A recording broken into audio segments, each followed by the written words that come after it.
後來繼續來看，資濟買疫苗防詐騙10億，這筆貨是燒入去政壇。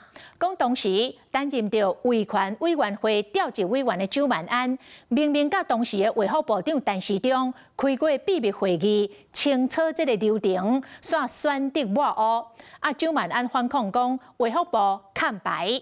來看這個報道。那一次抹黑選市長抹黑，到現在真的有人是。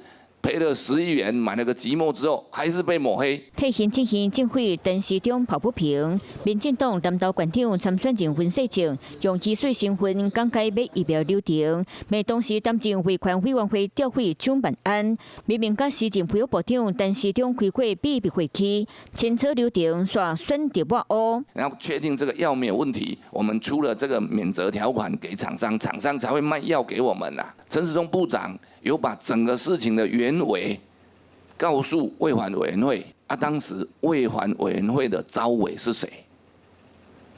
就是蔣萬安。結果一開始從信封拿出來的合約，2/3以上都塗黑，而且仔細檢視也有保密條款的例外條款，當場我就要求衛福部你要完整公開。